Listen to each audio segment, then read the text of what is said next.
Halo, selamat datang di channel Ruang Taktik FC, bagian dari Ruang Taktik yang khusus membahas sepak bola tanah air. Dan di video kali ini, kita akan analisis pemain debutan Timnas Indonesia, Joey Pelupessy.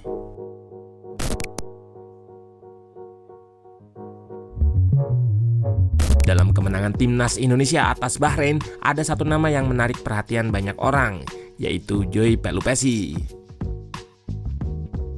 Gelandang bernomor punggung 14 tersebut berhasil mencuri perhatian di laga debutnya berkat permainan simpel dan elegan sebagai gelandang bertahan atau gelandang nomor 6. Meski tidak mencatatkan gol ataupun assist, namun kehadirannya di lini tengah Indonesia sangat krusial sebagai gelandang jangkar penyeimbang antara bek dengan pemain depan di fase bertahan dan fase menyerang. Nomor 6 adalah posisi yang sulit dalam sepak bola lantaran ia harus selalu berada di banyak momen dan positioningnya harus tepat agar lini belakang tetap terlindungi. Nah, penasaran dengan jalannya laga dari segi taktikal?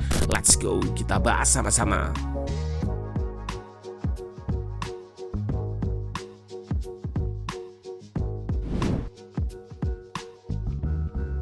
Joey Matthijs Pelupessy merupakan pemain keturunan Maluku yang kini bermain untuk SK Lommel di Liga 2 Belgia. Joey Pelupessy muda menimba ilmu di Akademi FC Twente. Menariknya saat di tim U21, ia sempat dilatih oleh pelatih Timnas Indonesia saat ini, yakni Patrick Kluivert. Sayangnya, Joey tidak cukup berhasil mendapatkan tempat di tim utama Twente dengan hanya mencatatkan 3 penampilan. Gelandang berusia 31 tahun ini kemudian bergabung dengan Heracles Almelo pada 2014, di mana ia memiliki lebih dari 100 penampilan bersama klub Eredivisie tersebut sebelum berlabuh ke klub Inggris Sheffield Wednesday.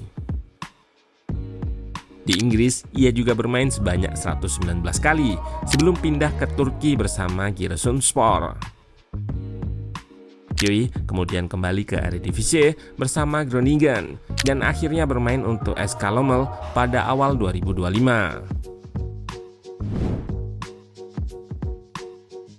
Di laga debutnya melawan Bahrain, Joey Pelupessy bermain 90 menit sebagai gelandang bertahan atau di kepelatihan sering disebut gelandang nomor 6. Di atas kertas, ia ditandemkan dengan Tom Haye sebelum berpasangan dengan Ivar Jenner pada pertengahan babak kedua.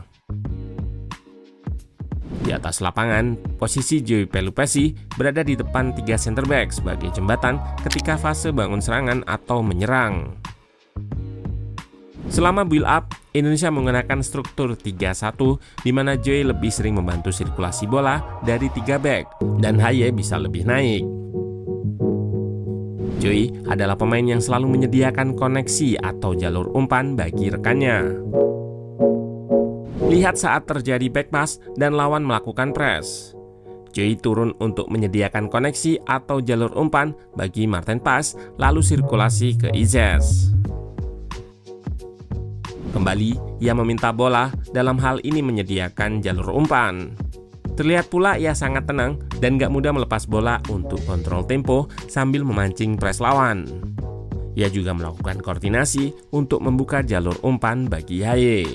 Ini yang membuat tugas partnernya di tengah lebih mudah. Seringnya Joey mengorbankan diri untuk jadi target pressing guna membebaskan Haye yang lebih menebar. Passing-passingnya lebih ke passing sirkulasi kiri kanan. Tugas melakukan operan beresiko lebih dioptimalkan ke Haye yang memang punya akurasi passing tinggi. Joey Pelupessy lebih ke passing untuk kontrol possession, mengamankan situasi chaos menjadi lebih terkendali dengan back pass atau kiri kanan. Pemain kelahiran Almelo ini memiliki gaya bermain yang tenang dan disiplin di posisi gelandang. Sebagai nomor 6, positioning untuk selalu berada di tengah depan back sangat penting. Tidak gampang terpancing keluar untuk press. Menurut Ruang Taktik, ini adalah atribut unggulan dari Joey Pelupessy.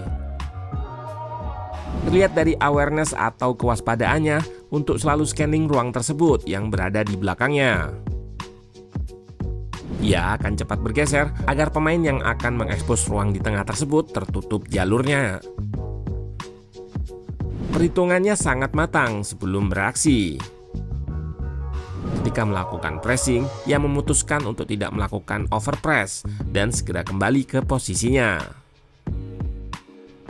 Momen lainnya ketika Bahrain sudah berhasil melakukan serangan di final third.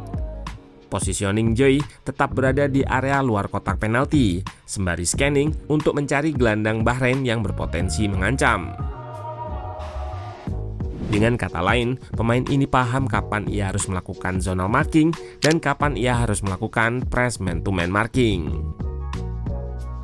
Ketika terjadi serangan balik, dengan kecepatan ia berusaha kembali ke posisinya. Penting untuk mengamankan area tengah. Tidak jarang pula ia melakukan koordinasi dengan pemain lain. Ini yang membuat timnas kemarin lebih sedikit terkena serangan balik. Aspek disiplin ini yang tidak terlihat di laga-laga sebelumnya. Pada laga versus Australia, gol Irfan juga berasal dari overpress gelandang timnas sehingga ia bebas di tengah. Di pertandingan debutnya ini, Joy Pelupessy lebih cenderung ditugaskan untuk menjaga pertahanan dibanding membantu serangan. Terlihat ia menggantikan peran bek yang maju ke kotak penalti lawan untuk melakukan set piece. Joy juga membantu mengisi posisi 3 bek bersama Hubner dan Rido sebelum bertukar kembali dengan Itzes yang baru balik dari kotak penalti lawan. Bukan tanpa aksi, Joy Pelupessy juga memotong alur bola para gelandang Bahrain. Walaupun tidak banyak, Joy beberapa kali terlihat memutus alur serangan Bahrain dengan melakukan duel atau tackle segera ketika lawan baru melakukan first touch-nya. Dalam aspek bola udara atau aerial duel, ia juga tidak kalah. Di tengah, Joy berhasil memenangkan duelnya dengan pemain Bahrain guna mencegah build up long ball dari negara Timur Tengah tersebut. Tercatat, Joy memiliki statistik 100% duel wins pada pertandingan pertamanya di Gelora Bung Karno ini. Secara taktikal, ia pun paham bagaimana bertahan tanpa bola. Ketika tim memutuskan untuk melakukan pressing tinggi, ia keluar dari posisi dan ikut naik agar struktur dalam melakukan press terjaga. Ia tidak terlibat secara langsung merebut bola, tapi ini penting untuk gagalkan build up lawan. Debut Joy Pelupessy di timnas tergolong mengesankan, berhasil menambal kepingan puzzle yang hilang di sektor gelandang nomor 6. Disiplin posisinya membuat tim asuhan Kluivert ini lebih balance antara menyerang serta bertahan. PR tentu masih ada lantaran pertandingan versus Bahrain kemarin tergolong berintensitas rendah ke sedang. Kemampuan Pelupessy ini akan makin teruji di pertandingan yang berintensitas tinggi. Hal ini jadi alasan mengapa ia bermain di Liga 2 Belgia yang punya intensitas lebih rendah dari Liga Top Eropa. Umpan progresi juga jarang dilakukannya. Joy sempat beberapa kali mengirim ke area sayap, namun sayang operannya tersebut tidak mampu dijangkau rekannya. Overall, Joy Pelupessy akan jadi tambahan pemain yang krusial bagi sisa laga timnas nanti.